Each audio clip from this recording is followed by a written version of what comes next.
खुशामदीद। मेरा नाम शहजाद इकबाल है। मैं न्यूमरोलॉजिस्ट हूँ, कार्ड रीडर और एनर्जी बैलेंसर। आप देख रहे हैं दी नंबर क्वेश्चन। आज की रीडिंग है सनसाइन एरीज के लिए। टाइम पीरियड है 15 से 28 फरवरी 2023।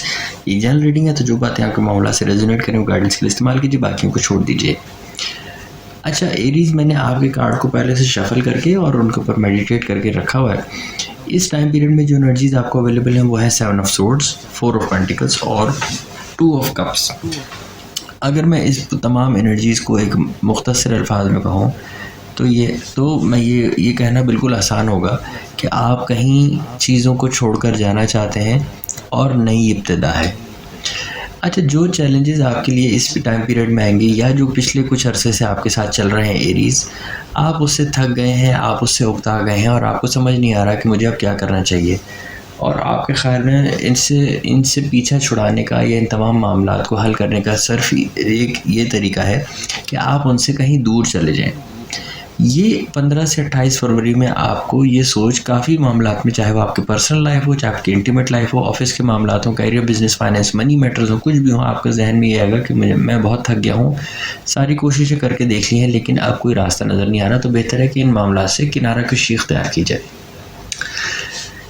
ये सोच जहाँ आपके पास आएगी एरीज़, वहीं आपके पास कुछ चीज़ें खुद ब खुद स्टेबल होना शुरू होंगी और आपको लगेगा कि मैंने तो इस काम के लिए कोई एफर्ट नहीं की, लेकिन ये मामला खुद कैसे ठीक होना शुरू हो गया।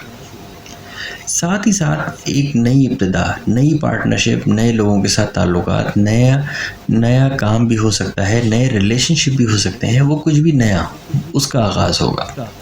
ये अगर मैं इस पूरी एनर्जी को देखूँ आपके लिए एरीज़ जो इस टाइम पीरियड में अवेलेबल है, तो ये बड़ी ग्रेजुअल लेकिन स्मूथ ट्रांजिशन है पॉजिटिविटी की तरफ, बेहतरी की तरफ।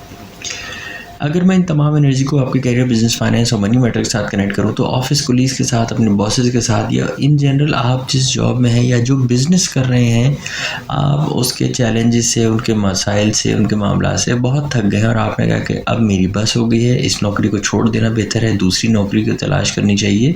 या अगर बिज़नेस कर रहे हैं तो बिज़नेस के जो आजकल हालात हैं आप उससे थक गए, आपने कहा नहीं, बिज़नेस बंद करके कुछ और करना चाहिए या शायद जॉब ही करनी चाहिए। वहीं आपके पास 20 तारीख के बाद से आपके पास चीज़ें बदलना शुरू होंगी। मैं 20 तारीख से कह रहा हूँ क्योंकि आप, चूँकि ये 15 से 28 तक की रीडिंग है और मेरी अपनी इंट्यूशन ये कह रही है कि आपको इस टाइम पीरियड के शुरू के 5-6 दिन चैलेंजेस का सामना होगा और आप यही सोचेंगे कि बस अब इससे निकलना ही बेहतर है। वहीं 20 तारीख के बाद जो है कोई ऐसा आप डिसीजन लेंगे या आपके लिए चीज़ें होंगी या कोई आपको ऑफ़र करेगा, कोई भी ऐसी चीज़ जो बड़ी पॉजिटिव है, जो आपकी उम्मीदों के मुताबिक, जो आपकी ख्वाहिश के मुताबिक है, वो होगी और आपको लगेगा कि मैंने तो कुछ किया नहीं लेकिन ये चीज़ें खुद ब खुद कैसे चेंज हो गई। साथ ही साथ एक नई इब्तिदा, वो ऑफिस के मामला में भी हो सकता है आपको नई रिस्पॉन्सिबिलिटी मिले, हो सकता है आपका ऑफिस चेंज हो सकता है जिस नई नौकरी की आप कोशिश कर रहे हैं वो हो जाए, या जिस नए बिज़नेस का आगाज़ आप करना चाहते हैं वो हो जाए, या अगर जॉब करते हैं और चाहते हैं कि किसी तरह एक नया बिज़नेस का आगाज़ हो, ये तमाम पॉसिबिलिटीज़ हो सकती हैं। अब इस एनर्जी को अगर मैं कनेक्ट करूँ आपकी इंटीमेट लाइफ, आपकी लव लाइफ के साथ, तो यहाँ भी एक, अगर आप किसी रिलेशनशिप में हैं किसी के साथ और उस रिलेशनशिप के चैलेंजेस को लेके थक गए हैं, वहीं एक नया आगाज़ होगा। ये आपकी करंट रिलेशनशिप में भी हो सकता है या आप किसी नए रिलेशनशिप में भी जा सकते हैं।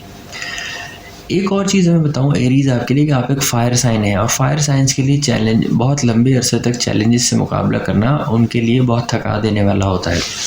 और फायर साइंस इस बात को आसान समझते हैं कि उन मामला से दूर जाना और एक नया आगाज़ करना ही बेहतर है। लेकिन आपके मामले में एरीज़ ऐसा नहीं होगा कि जहां आप नए आगाज़ की तरफ जाएंगे वहीं आपके लिए हालात स्टेबल होना, मुवाफ़िक होना शुरू हो जाएंगे।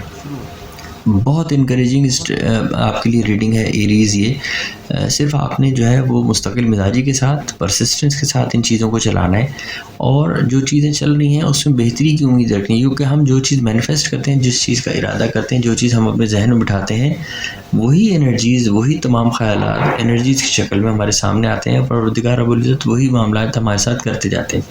तो पॉजिटिव रहिए, पॉजिटिव ख़यालात रखिए, दूसरों के लिए भी, अपने लिए भी, और अब अच्छे की उम्मीद रखिए क्योंकि आपकी लाइफ में एक अच्छा आगाज़, एक नई बेहतरी आने वाली है। अगर रीडिंग पसंद आई हो तो लाइक, शेयर और कमेंट ज़रूर कीजिएगा, मुझे बताइएगा। बेशक आप 28 फरवरी के बाद मुझे बताइए कि आप इस रीडिंग से कितना रेजोनेट हो पाए, ये रीडिंग आपके हालात के साथ कितना मैच करती है। मैं आपसे दोबारा मिलता हूँ अगली वीडियो में। आदाब।